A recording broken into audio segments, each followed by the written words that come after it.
हाँ तो नमस्कार मेरे प्यारे बच्चों। तो आज का जो मेरा 11th का टॉपिक है, मैं याद दिला दूं कि मेरा रिएक्शन मैकेनिज़्म का पोर्शन चल रहा था और रिएक्शन मैकेनिज़्म में मैंने दो प्रकार की रिएक्शन मैकेनिज़्म को एक्सप्लेन कर दिया है। मतलब मैंने कुल मिला के दो प्रकार की रिएक्शन मैकेनिज़्म को मैंने एक्सप्लेन कर दिया है। एक बच्चा मेरे पास क्या था, एक जरा मार्क कर देखो मेरा माइक, हाँ ठीक है। एक मेरे पास एडिशन रिएक्शन की मैकेनिज्म और दूसरा मेरा कंप्लीट हो गया था सब्स्टिट्यूशन न्यूक्लियोफिलिक। आज हम लोग देख लेते हैं कि हमारे पास इलेक्ट्रोफिलिक सब्स्टिट्यूशन रिएक्शनें कौन कौन सी हैं और 11th क्लास के लिए आपको कौन कौन सी पढ़ लेनी चाहिए। तो अगर मैं बात करूं अपने इलेक्ट्रोफिलिक सब्स्टिट्यूशन रिएक्शंस की, तो बेटा पहले मैं बता दूं कि इलेक्ट्रोफिलिक सब्स्टिट्यूशन मोस्टली होते कहाँ हैं। तो जितने भी मेरी बेंजीन रिंग वाले एग्जांपल्स हैं, चूँकि बेंजीन रिंग एक इलेक्ट्रॉन रिच सिस्टम होता है और बेटा उस इलेक्ट्रॉन रिच सिस्टम पर हमेशा बेटा इलेक्ट्रोफाइल अटैक करेगा। जब भी कोई सिस्टम इलेक्ट्रॉन रिच होगा तो उस पर इलेक्ट्रोफाइल अटैक करेगा और अगर इलेक्ट्रॉन डिविशिएंट होगा तो बेटा वहाँ पर अटैक कौन करेगा, न्यूक्लियोफाइल। तो मेरे पास इलेक्ट्रोफिलिक सब्स्टिट्यूशन को हम लोग ऐसे बोल सकते हैं, एरोमेटिक इलेक्ट्रोफिलिक सब्स्टिट्यूशन रिएक्शंस। और अगर आप 11th लेवल के विद्यार्थी हैं और ये लेक्चर देख रहे हैं तो 5 मैकेनिज्म आपको जरूर पढ़नी चाहिए, जिसमें से पहला नाम है क्लोरीनेशन ऑफ बेंजीन, दूसरा है मेरे पास nitration of benzene, sulphonation of benzene और फ्रीडल क्राफ्ट एल्काइलेशन और एसाइलेशन। तो हमारा एक जनरलाइज मैकेनिज्म होगा और बेटा उसके जैसे ही आपकी पांचों चलेंगी।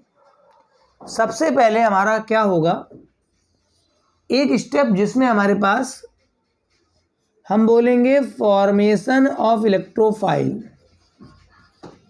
क्या बोलेंगे बेटा, फॉर्मेशन ऑफ इलेक्ट्रोफाइल।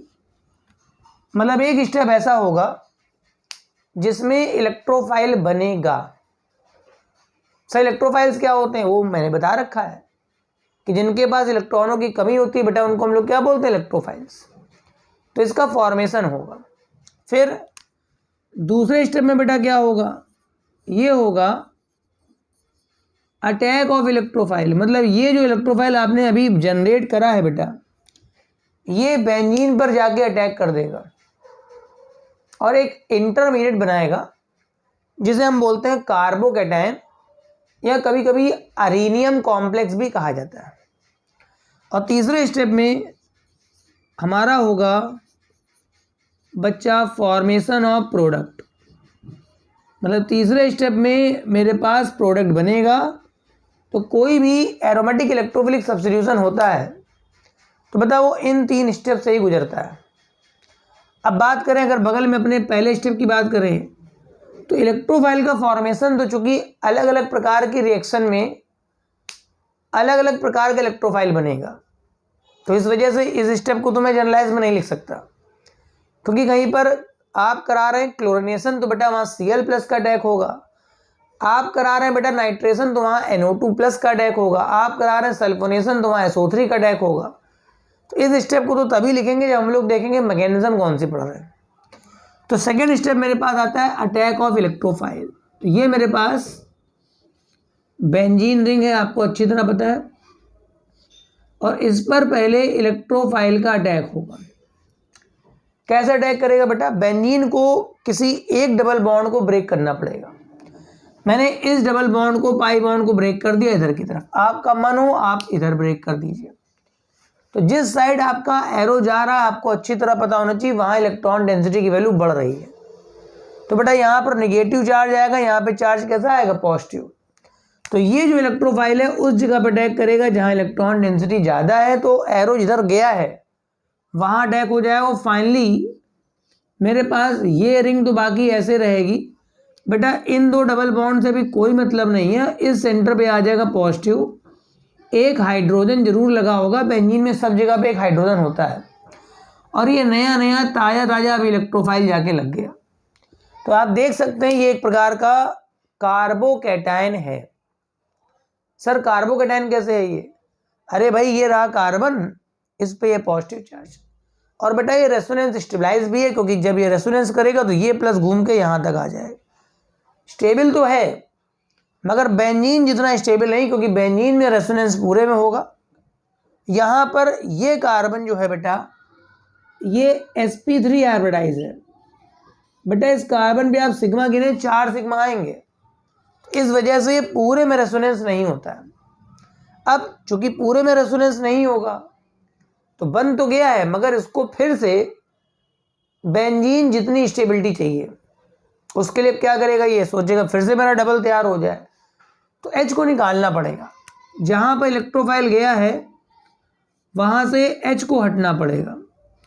तो ये मेरे पास पॉजिटिव चार्ज, ये H है, बगल में इलेक्ट्रोफाइल। कोई ऐसा स्पेसीज बगल में आएगा जो इस H को H+ के फॉर्म में निकालेगा, H+, ताकि इलेक्ट्रॉन मिलेगा तो उसी से डबल बॉन्ड बनेगा। तो इन दो इलेक्ट्रॉनों से बेटा यहाँ डबल बन जाएगा। क्या बन जाएगा? डबल। तो डबल बनने के बाद ये फिर से आपकी बेंजीन मैनेज हो जाएगी। आप देख सकते हैं फिर से आपकी बेंजीन बन जाएगी और आपका H के बदले लग जाएगा इलेक्ट्रोफाइल। तो ये बेटा आपका H+ बाहर निकल गया और ये हो गया मेरा एरोमेटिक इलेक्ट्रोफिलिक सब्स्टिट्यूशन रिएक्शन। यहाँ तक बात क्लियर है? इतनी बात समझ में आ रही है आपको? अब अगर इन्हीं रिएक्शनों को हम जनरलाइज कर दें, जैसे मेरा पहला एग्जाम्पल है क्लोरिनेशन ऑफ बेंजीन या फिर ब्रोमिनेशन ऑफ बेंजीन। तो मेरा पहला जो एग्जाम्पल है एरोमेटिक इलेक्ट्रोफिलिक सब्स्टिट्यूशन का, वो बेटा है मेरे पास, जिसको मैं बोल देता हूँ, इसका नाम है बेटा क्लोरिनेशन ऑफ बेंजीन। बेंजीन का कराना है क्लोरिनेशन। तो भाई अगर बेंजीन का क्लोरिनेशन कराना है ना बेटा, तो आप क्लोरीन लेके चलिए बेंजीन के साथ। बेंजीन के साथ लीजिए chlorine, Cl single bond Cl। मगर इस बॉन्ड को ब्रेक करने के लिए, ये बॉन्ड जल्दी ब्रेक नहीं होता है, यहाँ पर एक Lewis acid catalyst ferric chloride का हम लोग इस्तेमाल कर सकते हैं। इसका फंक्शन ये होगा कि इसे ब्रेक करने में हेल्प करेगा और इलेक्ट्रोफाइल का फॉर्मेशन करेगा। फिलहाल कैसे होगा देखेंगे अभी। लुईस एसिड सर क्या होते हैं? जो लोन पेयर डोनर होते हैं उनको लुईस बेस कहते हैं, और जो बेटा लोन पेयर को एक्सेप्ट कर सकते हैं बेटा उनको हम क्या बोलते हैं? Lewis acid. फिलहाल ये लोन पेयर एक्सेप्टर होगा, कहीं ना कहीं से इलेक्ट्रॉन लेगा, माइनस छीन लेगा तो प्लस छोड़ेगा, और मेरे को प्लस ही चाहिए इलेक्ट्रोफाइल। बेंजीन का कहीं का भी आप H हटा लीजिए और बेटा उस H के बदले में आपका Cl लगा दीजिए, और ये जो एक Cl और ये जो एक H है ये जोड़ा बना के HCl के फॉर्म में बाहर निकल जाए। तो benzene react with chlorine in presence of FeCl3 catalyst, then we get बेटा chlorobenzene, and this reaction is known as chlorination of benzene. बिल्कुल ऐसी ही रिएक्शन आप ब्रोमीन के साथ भी करा सकते हैं, मगर वहाँ पर कैटलिस्ट इसके जैसा ही, मतलब FeBr3 रख लीजिएगा। अब इसके हम जो लिखते हैं बेटा मैकेनिज्म लिखते हैं। तो मैकेनिज्म का पहला स्टेप मैं बता चुका हूँ, इलेक्ट्रोफाइल का फॉर्मेशन होगा। मतलब एक ऐसी स्पेसीज आपको जनरेट करनी है जिसके पास बेटा इलेक्ट्रॉन की कमी होती। क्या होती है बेटा? इलेक्ट्रॉन की कमी। तो क्लोरीन का मॉलिक्यूल आपने ऐसा लिख लिया। FeCl3 को अगर आप ध्यान से देखें तो ऐसे भी बोल सकते हैं बेटा इस आयरन का ऑक्टेट कंप्लीट नहीं है। बेटा ऑक्टेट का मतलब क्या होता है? जिसके पास 8 इलेक्ट्रॉन होते हैं। तो यहाँ तो 3 ही बॉन्ड बने, तो 2 2 4 2 6, तो Fe इलेक्ट्रॉन डिफिशियंट है। और यहाँ पर Cl के पास जगह जगह लोन पेयर होता है बेटा। क्या होता है? Lone pair. क्लोरीन के आउटर मोसेल में 7 होते हैं बेटा। क्लोरीन के आउटर मोसेल में बेटा 7 होते हैं, तो 7 में एक ही तो खर्च हुआ बेटा, तो ये लोन पेयर है। तो ये अपने लोन पेयर से इसको इलेक्ट्रॉन देने जाएगा। कुल मिला के ये आयरन इस Cl को यहाँ से ले जाएगा, चलो मेरे साथ, और मेरी इलेक्ट्रॉन की कमी को पूरा करो। तो जब ये Cl इलेक्ट्रॉन लेके इसको देने के लिए जाएगा तो इस वाले Cl पे इलेक्ट्रॉन की कमी आ जाएगी और मेरा बन जाएगा Cl+, और जो रिमेनिंग पोर्शन है वो Fe पे 4 Cl विद माइनस, क्योंकि ये तो न्यूट्रल था, ये तो न्यूट्रल है, और जब इस पे Cl- आप जोड़ेंगे ना तो पूरे पे निगेटिव आ जाएगा, और जो अगला Cl बचा है वो बेटा Cl+, मतलब इलेक्ट्रोफाइल बना है। क्या बेटा? इलेक्ट्रोफाइल। अब तो बिल्कुल वैसी ही कहानी है जैसे मैंने बताई थी। इलेक्ट्रोफाइल का अटैक होगा सेकंड स्टेप में बेटा। कहाँ अटैक कराओगे बेटा? बेंजीन पे अटैक कराओगे।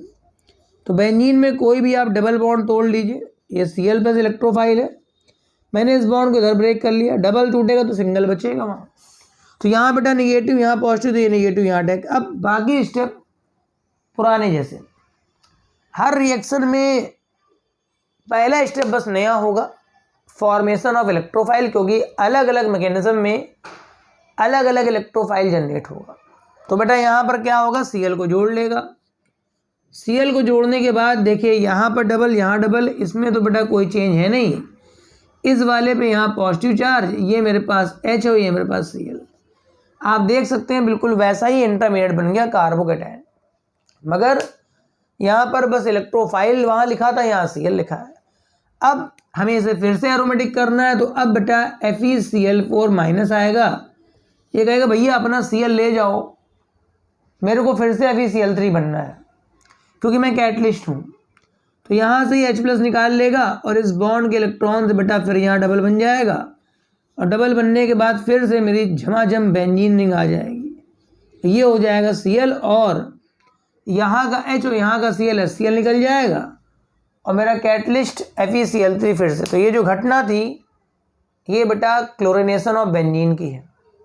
बिल्कुल इसी तरह से आप ब्रोमिनेशन भी करा सकते हैं। मैं जितने ही मैकेनिज्म बताऊंगा सबका बेटा पहला स्टेप चेंज होगा, जिसका नाम होगा बेटा फॉर्मेशन ऑफ इलेक्ट्रोफाइल। अब जो मेरी सेकंड मैकेनिज्म जो आपके 11th क्लास में आ सकती है, उसका नाम बेटा है नाइट्रेशन ऑफ बेंजीन। जो सेकंड है उसका नाम बेटा है नाइट्रेशन ऑफ बेंजीन। क्या होता है कि अगर हम बेंजीन लेके चलें, बेंजीन में ऐसे गोला भी बना सकते हैं, इलेक्ट्रॉन चूंकि रेजोनेंस में होता है तो गोला ही बनता है, और रिएक्शन करा देते हैं बेटा कंसनट्रेटेड HNO3 और बेटा कंसनट्रेट H2SO4 और बेटा हीट कर देते हैं। एक बात ध्यान रखिए, अगर कभी भी आपको नाइट्रेशन कराना है, अगर आपको कभी भी नाइट्रेशन कराना है तो उसका रिएजेंट यही होता है, सांद्र HNO3 और सांद्र H2SO4, ये नाइट्रेटिंग एजेंट होता है। कहीं पर भी हाइड्रोजन को हटा करके NO2 लगाता है। क्या लगाता है बेटा? NO2। तो बेंजीन का भी कोई H हटा लीजिए और NO2 लगा सकते हैं आप, तो ये गोला ऐसे रहेगा, ये बन गया बेटा नाइट्रोबेंजीन। इसकी मैकेनिज्म के आखिरी के 2 स्टेप वैसे ही होंगे, केवल बेटा पहला स्टेप चेंज होगा, जिसका नाम बेटा है फॉर्मेशन ऑफ इलेक्ट्रोफाइल। ठीक, benzene react with concentrated HNO3 and beta concentrated H2SO4, then we get nitrobenzene and this reaction is known as nitration of benzene। तो इसकी मैकेनिज्म लिख लेते हैं बेटा। इसकी मैकेनिज्म बेटा जो पहला स्टेप है, जरा HNO3 का हम लोग थोड़ा सा स्ट्रक्चर ओपन कर लेते हैं तो थोड़ा सा क्लियरिटी आ जाएगी। इस तरह से आपने अगर लुईस डॉट स्ट्रक्चरों की प्रैक्टिस करी है तो HNO3 का स्ट्रक्चर बेटा ऐसे ही होता है, और साथ में इसका जो पार्टनर है वो सल्फ्यूरिक एसिड H.H2SO4। पहले स्टेप में होता क्या है, ये जो H+ है जो सल्फ्यूरिक एसिड से निकलेगा बेटा यहाँ पे अटैक करके OH करके वाटर निकाल देगा। मतलब ये H और ये OH वाटर, इलेक्ट्रॉन इधर शिफ्ट होते हैं, तो ये बेटा NO2+ इलेक्ट्रोफाइल बन जाता है। क्या बन जाता है? NO2+। रिमेनिंग में इससे प्लस हट गया तो बेटा रिमेनिंग में ये क्या बन गया? H4- और ये मेरे पास वाटर निकल गया। फिलहाल यहाँ पर जो हमारा इलेक्ट्रोफाइल बना है वो कौन बना है बेटा? NO2+। अब बाकी स्टेप वैसे ही होंगे। एक बार ये कंपटीशन लेवल में क्वेश्चन आया था, हमेशा आता रहता है। अच्छा, चूंकि ये भी एसिड है, इसका नाम सल्फ्यूरिक एसिड, ये नाइट्रिक, तो इनमें पूछा गया था कौन एसिड और कौन बेस है। तो बेटा इस रिएक्शन में ये H+ दे रहा है, ये H+ ले रहा है, तो ये सीधी सी बात है, एसिड और ये हमारे पास किसकी तरह काम करेगा, बेस की तरह काम करेगा। ठीक, तो यहाँ पर क्या है, सेकंड स्टेप में क्या होगा, अब बेटा बेंजीन पर NO2+ का अटैक होगा। अब आप चाहे तो पूरी मैकेनिज्म पहले जैसी करा सकते हैं, NO2+, ये बेटा बॉन्ड इधर टूट जाएगा और इस वाले सेंटर पे आपका आ जाएगा निगेटिव चार्ज, यहाँ पे पॉजिटिव, तो निगेटिव बेटा प्लस को जोड़ लेगा। बिल्कुल उसी तरह से हमारा बन जाएगा कार्बोकैटायन, ये 2 डबल ऐसे ही, यहाँ पॉजिटिव, इस जगह पे एक H लगा होगा, एक जगह पे NO2 लग गया, ये बेटा कार्बोकैटायन बन गया। अब इसको स्टेबल होना है, फिर से बेंजीन बनना है, तो इसका जो रिमेनिंग अब H4- है, ये कहेगा भाई चलो मेरे साथ चलो, हम लोग फिर से H2SO4 बना लेते हैं और तुम भी स्टेबल हो जाओगे, हम भी स्टेबल, तुम भी स्टेबल। ठीक, तो यहाँ से इसके इलेक्ट्रॉन से बेटा डबल बॉन्ड बन जाएगा और मेरे पास फॉर्मेशन किसका हो जाएगा, नाइट्रोबेंजीन का। तो ये जो बेटा मैकेनिज्म भाई है, इसका नाम बेटा क्या है, नाइट्रेशन ऑफ बेंजीन। इसी तरह से बिल्कुल सल्फोनेशन की मैकेनिज्म भी आप कर सकते हैं। ठीक, मगर मैं अब एक्सप्लेन जो करने जा रहा हूँ बेटा वो फ्रीडल क्राफ्ट रिएक्शंस है और दोनों ही बड़ी इंपॉर्टेंट है। मतलब मैं अब जो एक्सप्लेन करने जा रहा हूँ, क्योंकि आपके 11th लेवल में क्लोरिनेशन, नाइट्रेशन और बेटा फ्रीडल क्राफ्ट, ये 2 रिएक्शन बेटा बहुत पूछता है। एक पूछता है बेटा क्लोरिनेशन ऑफ बेंजीन, दूसरा पूछता है बेटा आपका नाइट्रेशन ऑफ बेंजीन, और बाकी जो पूछता है फ्रीडल क्राफ्ट रिएक्शंस। बेटा जो फ्रीडल क्राफ्ट रिएक्शन है, जो बेटा फ्रीडल क्राफ्ट रिएक्शन है, ये बेटा 2 प्रकार की होती है। एक का नाम होता है एल्काइलेशन, एक का नाम होता है एल्काइलेशन, एक का नाम बेटा होता है एसाइलेशन। ठीक, ये क्या होते हैं सर, अगर आपके बेंजीन रिंग में H के बदले R लगेगा, R बोलें तो आपको पता होगा एल्काइल ग्रुप, मेथिल लगा, एथिल लगा, तो अगर H के बदले आप एल्किल की एंट्री करेंगे तो घटना का नाम एल्काइलेशन हो जाएगा। इसी तरह R पे अगर हम CO लगा देते हैं, RCO, तो इसका नाम बेटा एसिल होता है। R तो मेथिल वगैरह होगा, इतने का नाम एसिल है। अगर बेटा इतना ग्रुप बेंजीन पे लगेगा तो इसे मैं नाम दूंगा एसाइलेशन। जैसे एग्जाम्पल के तौर पे अगर लिखें तो बेंजीन की रिएक्शन अगर मैं कराता हूँ मेथिल क्लोराइड के साथ, एल्किल हैलाइड होता है बेटा ये, in presence of anhydrous salts, ये भाई इसकी हालत लुईस एसिड वाली। तो इस केस में ये जो CH3 है, ये बेंजीन में आप कहीं भी लगा दीजिए, तो मेथिल ग्रुप एक प्रकार का एल्किल ग्रुप है। तो चूंकि एल्किल लॉन्च हो रहा है, तो एल्काइलेशन, और इसका नाम टोलुइन होता है। बड़ा फेमस कंपाउंड है, कैसे बनाएंगे, बेंजीन से टोलुइन। तो फ्रीडल क्राफ्ट एल्काइलेशन से आप बना सकते हैं। इसी तरह अगर एसाइलेशन करना है तो हमारे पास एसिल ग्रुप लॉन्च करने के लिए एक कंपाउंड होता है CH3 C डबल बॉन्ड और Cl। कैटलिस्ट यहाँ इस्तेमाल करते हैं फिर से एनहाइड्रस Cl3। बेटा इसका नाम होता है एसिटिल क्लोराइड और ये इतना ग्रुप लॉन्च करता है। देखो यहाँ से भी Cl हटके जो बचा वो लग गया, यहाँ से भी Cl हटके जो हटेगा वो लग जाएगा, तो एसिल लॉन्च हो जाएगा। क्या लॉन्च हो जाएगा? एसिल। मगर चूंकि वैलेंसी CO से कम भई है तो CO की तरफ से ऐड होगा, मतलब बेंजीन आपकी ऐसे रहेगी, गोला बना लेता हूँ, C डबल बॉन्ड और CH3, ये बन जाएगा। ये बड़ा फेमस कंपाउंड, इसका नाम होता है एसिटोफिनोन। इसका नाम बेटा क्या होता है? एसिटोफिनोन।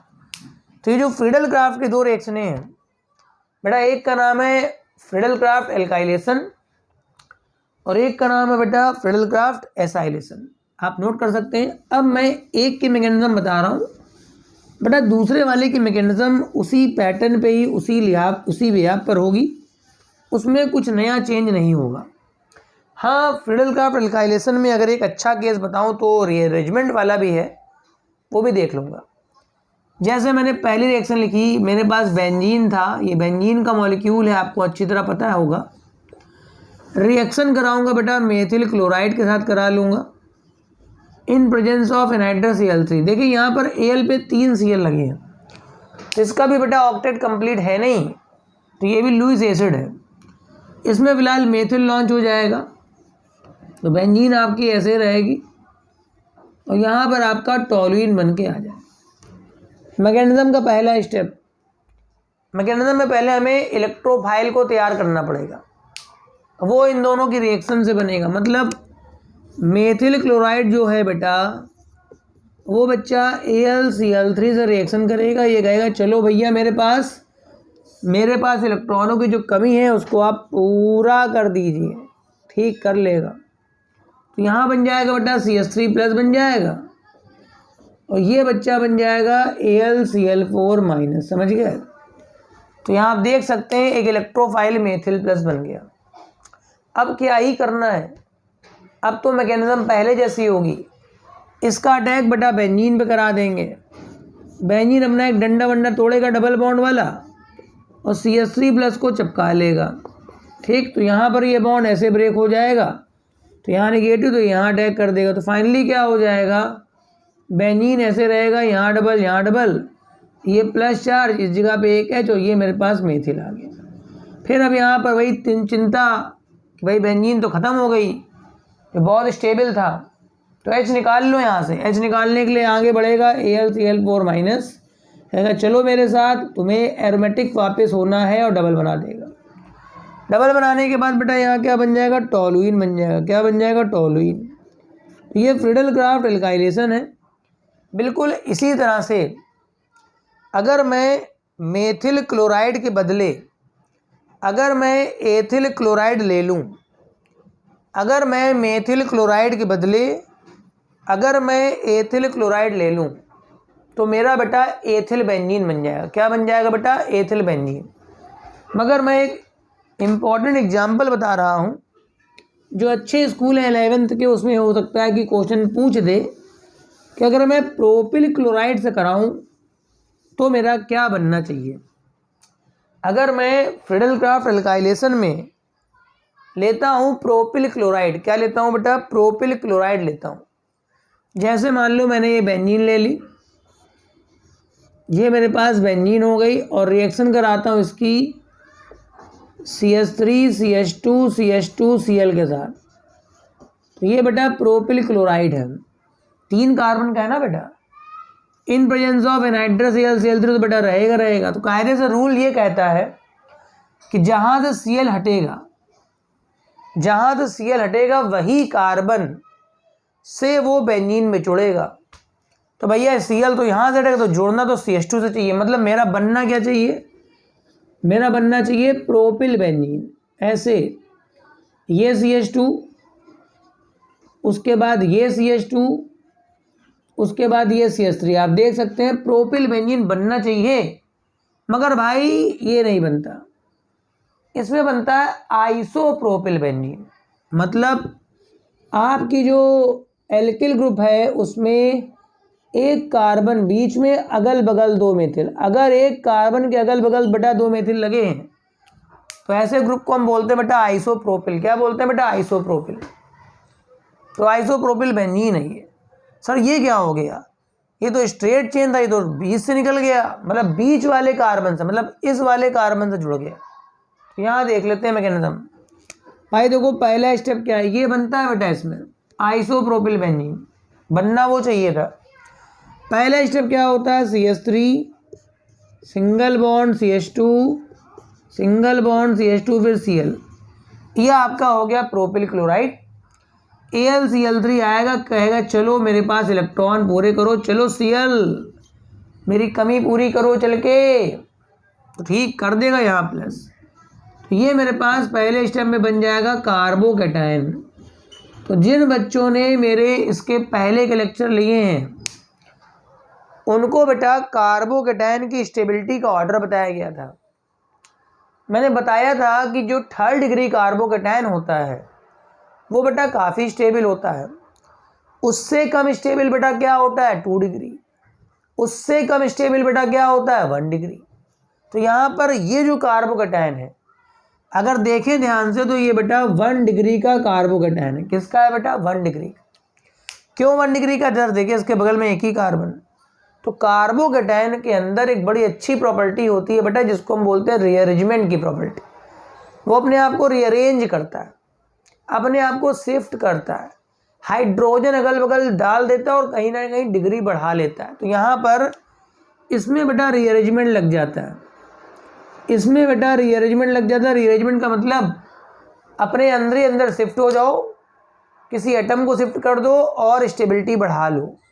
अभी ये 1 डिग्री का है, अभी ये 1 डिग्री का है, मगर जब यहाँ से मैं एक H निकालूंगा, ध्यान से देखिएगा, ये H लिख रहा हूँ मैं, ये H लिख रहा हूँ और H माइनस को यहाँ शिफ्ट कर दूंगा। इसे बेटा हाइड्राइड शिफ्ट बोलते हैं, इसे बेटा हाइड्राइड शिफ्ट बोलते हैं इसे। तो ये अब H माइनस, क्यों बगल में माइनस ही क्यों जाएगा?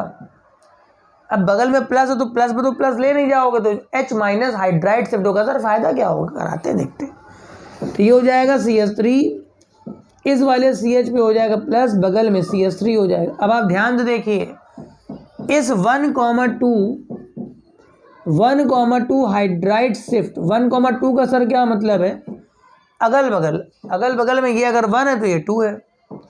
1,2 हाइड्राइड शिफ्ट के होने की वजह से जो कार्बोकेटाइन मेरा 1 डिग्री का था बेटा वो 2 डिग्री का हो गया। आप देखिए इस कार्बन पे अगल बगल बेटा मेथिल लगे हैं, दो तरफ कार्बन लगे हैं, तो इसकी बेटा स्टेबिलिटी बढ़ गई। तो कार्बोकेटाइन को जब जब मौका मिलेगा तब तब वो अपने आप को बेटा रीअरेंज कर लेगा। क्या कर लेगा बेटा? रीअरेंज कर लेगा। तो बेटा अब इसका अटैक नहीं होगा, अब आपका इसका अटैक होगा, ठीक। तो ये अटैक करेगा तो बेटा सेंटर वाले से कटेगा, सेंटर पे प्लस है तो मैं बेंजीन लिख लेता हूँ ऐसे अपनी, इसको थोड़ा मैनेज करके ऐसे लिख लेता हूँ CH प्लस अगल बगल CH3। देख लो बच्चा वही लिखा है, बच्चा आँख का कीचड़ साफ करो बच्चा, और देखो वही लिखा हुआ है। ऐसे क्यों लिखा? क्योंकि अटैक इसका करना है। अब ये डबल टूट जाएगा बेटा, तो यहाँ निगेटिव यहाँ पॉजिटिव, यहाँ निगेटिव यहाँ पॉजिटिव, तो ये जाके जोड़ लेगा इसको। चलो भाई, तो क्या होगा देखिएगा ध्यान से, बेंजीन आपकी ऐसे रहेगी, ये 2 डबल इस जगह पे बहुआ क्या आ जाएगा? Positive charge. इधर बेटा H रहेगा और ये आइसोप्रोपिल ग्रुप अपना जाके चिपक जाएगा। इसके बाद का स्टेप मैं नहीं कर रहा हूँ, अगर करना भी है तो AlCl4 माइनस फिर से आएगा, यहाँ बना होगा ना AlCl4 माइनस, ये कहेगा चलो भैया H हमारे साथ और बना लो अपनी बेंजीन, फिर से डबल बन के मेरा तैयार हो जाएगा आइसोप्रोपिल बेंजीन। तो ये बड़ी इम्पॉर्टेंट रिएक्शन है जो बेटा आपकी पूछी जाती है। 11th क्लास के लिए बच्चा पढ़ सकता है, अगर कोई नीट ड्रॉपर वाला है तो वो भी देख सकता है इस लेक्चर को। अब एक जरा सल्फोनेशन और देख लेते हैं, क्यों उसको ही छोड़ें। तो मेरे बेंजीन रिंग पर 5 बड़े important aromatic electrophilic substitution reactions होती हैं। मैंने पहला बताया हेलोजनेशन, दूसरा बताया नाइट्रेशन, तीसरे का मैंने नाम बोला था जो कराने जा रहा हूँ सल्फोनेशन, और फ्रीडल क्राफ्ट की 2 रिएक्शन है। तो अगर हम लोग बात करें अपने सल्फोनेशन की, किसकी बात करें बेटा? सल्फोनेशन की। तो जैसे नाइट्रेशन कराने के लिए आपको चाहिए था बेटा कंसंट्रेट HNO3 और कंसंट्रेट H2SO4, उसी तरह सल्फोनेशन के लिए केवल आपको चाहिए H2SO4 और नथिंग, कुछ नहीं। और भी रिएजेंट होते हैं जो करते हैं, मगर 11th में इतना कहाँ, नीट JEE के पर्पज़ से ये बैच नहीं चल रहा है, पढ़ सकता है बच्चा रिवाइज करने के उससे। तो अगर मैं इसका तो मैं स्टेटमेंट ही बस लिखूँगा कि बेंजीन अगर रिएक्ट करता है बच्चा केवल कंसंट्रेट H2SO4 के साथ और हीट कर दूं बच्चा, तो यहाँ पर H के बदले लग जाता है SO3H। आपने अगर IUPAC पढ़ी है तो बेटा SO3H का नाम पता होगा सल्फोनिक एसिड। तो जो मॉलिक्यूल बन गया इसका नाम है बेंजीन सल्फोनिक एसिड। क्या नाम बन गया बच्चा? Benzene sulphonic acid. मतलब किसी भी बेंजीन रिंग का या एरोमेटिक रिंग का मैं ट्रीटमेंट देता हूँ बेटा H2SO4 के साथ, तो ये सल्फोनेशन हो जाता है। तो ओवरऑल ये 5 रिएक्शनें थी बड़ी इंपॉर्टेंट, अगर इस पांचों को मैं एक साथ अगर एक ही फ्लो चार्ट में लिख दूं तो पूरी समरी एक साथ आ जाएगी। कैसे आएगी बच्चा? ये मेरे पास बेटा बेंजीन है, गोला बना लेता हूँ। पहले इसको मैंने क्लोरीन दिया इन प्रेजेंस ऑफ FeCl3। इस घटना का नाम बेटा क्या है? क्लोरिनेशन। क्या बनेगा? क्लोरोबेंजीन। कन्वर्जन के फॉर्म में भी आपसे पूछ सकता है, how can you convert benzene to chlorobenzene. अगर इसी में मैं ब्रोमीन कर देता हूँ और FeBr3 गुजर देता हूँ यहाँ पर, कोई दिक्कत नहीं है, आप बना दीजिए ब्रोमोबेंजीन। बिल्कुल इसी तरह से अगर मैं देता हूँ बेटा कंसनट्रेट HNO3 और बच्चा कंसनट्रेट H2SO4, थोड़ा हीट करना पड़ता है, तो ये बच्चा नाइट्रेशन ऑफ बेंजीन है, नाइट्रोबेंजीन। इसी में अगर लिख देता हूँ बेटा कंसनट्रेट केवल H2SO4, ये बेटा सल्फोनेशन है, इसमें लग जाता है SO3 है सल्फोनिक एसिड। फ्रीडल क्राफ्ट की बात करें तो पहले दे रहा हूँ CH3Cl in presence of एनाइड्रस Cl3, CH3 चिपक जाएगा जा करके बेंजीन पे, टॉलुइन। अगर मैं एसाइलेशन करा दूं बेटा CH3 COCl एनाइड्रस Cl3, एसिटोफिनोन बन जाएगा, एसिटोफिनोन बन गया। आप देखें ये बेटा 5 की 5 रिएक्शनें जो हैं वो बेटा सब की सब किसके एग्जाम्पल है बेटा? एरोमेटिक इलेक्ट्रोफिलिक सब्स्टिट्यूशन के। और ये बेटा ध्यान से देखो तो ये 5 कन्वर्जन भी तो हैं कि बेंजीन से क्लोरोबेंजीन, बेंजीन से ब्रोमोबेंजीन, बेंजीन से नाइट्रोबेंजीन, बेंजीन से बेंजीन सल्फोनिक एसिड, बेंजीन से टॉलुइन। अब कन्वर्जन के लिए कहाँ परेशान हो रहे हैं? सब आ गए बेटा, बेंजीन से एसिटोफिनोन। तो ये बेटा मेरा सब्स्टिट्यूशन रिएक्शन का बड़ा इंपॉर्टेंट पार्ट था, जिसका नाम है बच्चा एरोमेटिक इलेक्ट्रोफिलिक सब्स्टिट्यूशन रिएक्शन। ठीक, यहाँ तक इतनी बात क्लियर है आपको? इतना एक बार आप जरा 5 मिनट रिवाइज कर लीजिए फटाक से। तो बेटा इस टॉपिक को ख़त्म ही करा देते हैं। हम लोग यहाँ पर सब्स्टिट्यूशन का आखिरी पार्ट भी पढ़ लेते हैं, जिसका नाम बेटा फ्री रेडिकल सब्स्टिट्यूशन रिएक्शन है। क्या नाम है बेटा? Free radical substitution reaction. और बेटा इसके कंप्लीट होने के बाद मेरे सब्स्टिट्यूशन के सारे एग्जाम्पल हो जाएंगे। पहले मैंने बताया था न्यूक्लियोफिलिक सब्स्टिट्यूशन, जिसमें हम लोगों ने पढ़ा SN1 और SN2। फिर पढ़ा हम लोगों ने इलेक्ट्रोफिलिक एडिशन, जो बेंजीन पे होता है मोस्टली, ठीक, सब्स्टिट्यूशन। और तीसरा हम लोग पढ़ेंगे फ्री रेडिकल्स। ये बेटा क्या होता है? एल्केन्स पे होता है। जैसे अगर मैं मेथेन की रिएक्शन, ये मेथेन है बेटा, अगर क्लोरीन से करा देता हूँ इन प्रेजेंस ऑफ हीट या लाइट, इन प्रेजेंस ऑफ बेटा क्या बोला? या तो गर्म कर दो या थोड़ी लाइट दे दो बेटा। क्या होगा बच्चा?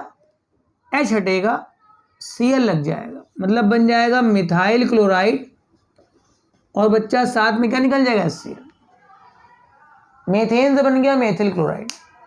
ठीक, अगर मेरे को रिएक्शन और आगे करानी है तो मैं क्लोरीन को एक्सेस में ले लेता हूँ। अगर मैं क्लोरीन को एक्सेस में लूँगा तो रिएक्शन 3 बार और हो जाएगी, क्योंकि पहली बारी में पहला H हटा है, तो अगली बार क्लोरीन देने पर अगला हटेगा और मेरे पास बनेगा डाई क्लोरोमेथेन। तीसरे बार बनेगा क्लोरोफॉर्म, चौथे बार बनेगा CCl4। अगर आप क्लोरीन एक्सेस में नहीं लेते हैं तो रिएक्शन यहीं स्टॉप हो जाएगी। बेटा ये जो रिएक्शनें हीट और लाइट वाली हो रही हैं, इनमें बेटा आयंस नहीं बनते हैं, इनमें बेटा फ्री रेडिकल्स बनते हैं। क्या बनते हैं बेटा? फ्री रेडिकल्स बनते हैं। तो जब भी कोई रेडिकल मैकेनिज्म होती है तो बेटा उसके 3 स्टेप होते हैं। पहले का नाम होता है चेन इनिशिएशन, चेन का स्टार्ट होना। दूसरे का नाम होता है चेन प्रोपागेशन, चेन का आगे बढ़ना। और तीसरे का नाम होता है चेन टर्मिनेशन, चेन का समाप्त होना। पहले स्टेप में जैसे उसमें था इलेक्ट्रोफाइल का फॉर्मेशन, तो यहाँ रेडिकल कोई बनेगा जिसको अटैक करना होगा, फिर वो मेथेन पे अटैक करेगा तो फिर उसके बाद कुछ बनेगा, आखिरी स्टेप में कुछ जितना स्क्रैप रेडिकल बचे होंगे इधर उधर, रेडिकल्स बहुत सारे बन जाते हैं, तो जुड़ जुड़ के न्यूट्रल मॉलिक्यूल बनाएंगे क्योंकि रेडिकल्स बहुत रिएक्टिव होते हैं। तो पहला स्टेप जो मेरे पास है उसका नाम बच्चा है चेन इनिशिएशन, चेन का स्टार्ट होना, बिगिनिंग, शुरुआत। पहले स्टेप में जो क्लोरीन का मॉलिक्यूल है उस पर एक फोटोन आके टकरा जाएगा। फोटोन जानते हैं आप, लाइट में होता है बेटा फोटोन, ये जाके टकराएगा तो ये बॉन्ड होमोलिटिक बॉन्ड क्लीवेज के द्वारा टूट जाएगा। अगर आपने पुराने लेक्चर देखे हैं तो उसमें आपको बॉन्ड फिशन समझाया गया है, दो प्रकार का होता है, होमोलिटिक, हेटरोलिटिक। लाइट में बेटा होमोलिटिक तो Cl अपना लेके आ गया, ये Cl अपना लेके आ गया, और क्लोरीन के रेडिकल्स बन गया। क्या बन गया बेटा? रेडिकल्स। तैयारी हो गई अटैक कराने की। ठीक। सेकंड स्टेप जो होता है उसका नाम बच्चा होता है चेन प्रोपागेशन, मतलब चेन का आगे बढ़ना। अब क्लोरीन का रेडिकल बेटा मेथेन पे अटैक करेगा। ये दो स्टेप में होता है, ए ओ बी करके लिख लेंगे। अब क्लोरीन का जब रेडिकल यहाँ अटैक करेगा तो एक बात ध्यान रखिए, रेडिकल बेटा जब भी अटैक करता है, रेडिकल बेटा जब भी अटैक करता है तो अगला बॉन्ड रेडिकल के फॉर्म में ही टूटता है। मतलब अगर रेडिकल अटैक करेगा तो अगला बॉन्ड जो ब्रेक होगा बेटा वो रेडिकल के फॉर्म में ही ब्रेक होगा। तो ये इस वाले बॉन्ड को रेडिकल के फॉर्म में ब्रेक करेगा तो एक H डॉट बनेगा, एक CH3 डॉट बनेगा। एक बात और ध्यान रखनी है, H डॉट को अकेला नहीं छोड़ना है। H डॉट बहुत रिएक्टिव होता है, उसको किसी के साथ रखना है। H डॉट कहेगा मेरे को ले चलो तुम, तो बेटा अभी हमारा मेजर कंपाउंड तो बना नहीं, मेथिल रेडिकल तैयार हो गया, ये आपका मेथिल रेडिकल, और यहाँ पर H को जो कि जाना पड़ा Cl के साथ। हमारा मेन कंपाउंड तो था CH3Cl, मगर Cl को चूंकि H का साथ निभाना है, H रेडिकल को अकेले नहीं छोड़ सकते, उसकी मानसिक स्थिति ठीक नहीं होती H रेडिकल की, परेशान कर देगा आपको। तो Cl कहेगा चलो तू हम संभालें, हमारा जो दूसरा भाई निकला है, दूसरा भाई ये जुड़ जाएगा इससे। बी स्टेप, चलो तू हमारे साथ चलो। तो ये मेथिल रेडिकल है, मेथिल रेडिकल है, और ये हमारे पास एक और Cl रेडिकल बचा हुआ है। बेटा दोनों रेडिकल मिल करके बॉन्ड बना लेंगे और हमारा जनरेट हो जाएगा मेथिल क्लोराइड CH3Cl। तो ये बेटा चेन प्रोपागेशन हो गया। सर चेन टर्मिनेशन में क्या हो? लिखो चाहे लिखो, कोई फर्क नहीं है। पूरी चैम्बर में और भी Cl के रेडिकल टहल रहे होंगे, को दो Cl जुड़ के Cl2 बना दें। बहुत जगह पे मेथिल के रेडिकल मारे मारे घूम रहे होंगे, को दो मेथिल जुड़ के एथेन बना दें। वो टर्मिनेशन होता है। क्या होता है बेटा? टर्मिनेशन। तो मेन तुम्हारा यहीं तक था। हाँ, अगर मेरे पास हेलोजनेशन कराने के लिए एक से ज़्यादा टाइप के H पॉसिबल है, जैसे यहाँ पर मेथेन में आपने अगर ध्यान से देखा तो मेथेन के चारों H का नेचर बेटा एक जैसा था। मेथेन के बेटा चारों H एक ही प्रकार के हैं, आप किसी को हटा के Cl लगा दो वैसा ही होगा। मगर अगर मैं प्रोपेन ले लेता हूँ, अगर मैं बेटा प्रोपेन ले लेता हूँ, देखो ये प्रोपेन है और इसको देता हूँ क्लोरीन और सनलाइट, तो अगर आप ध्यान से देखें तो इन दोनों H का नेचर एक जैसा है मगर बीच वाले का अलग है। तो आपके कंपाउंड में जितने प्रकार के H होंगे, आपके कंपाउंड में जितने प्रकार के H होंगे उतने प्रकार के कंपाउंड बनेंगे। तो एक तो बेटा ये बन जाएगा जब मैं किनारे वाला H हटा दूंगा, मतलब 1 क्लोरोप्रोपेन, एक बेटा बीच में लग जाएगा तो ये बन जाएगा बेटा 2 क्लोरोप्रोपेन। ठीक है।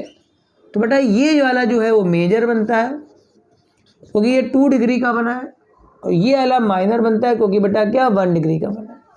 तो अगर ऐसी स्थिति कभी आ जाए तो हमें ये करना पड़ेगा, जिसकी डिग्री ज़्यादा होगी वो मेजर, जिसकी कम होगी वो माइनर। बिल्कुल इसी तरह से एल्केन का ब्रोमिनेशन भी हो जाता है। फ्लोरिनेशन डायरेक्ट नहीं होता है, विस्फोट हो जाता है वहाँ पर। अगर आपने मेथेन का फ्लोरिनेशन कराने की कोशिश करी तो ब्लैक, मतलब अंधेरे में ही C+4HF बन जाता है, इसे हम लोग कार्बन ब्लैक बोलते हैं।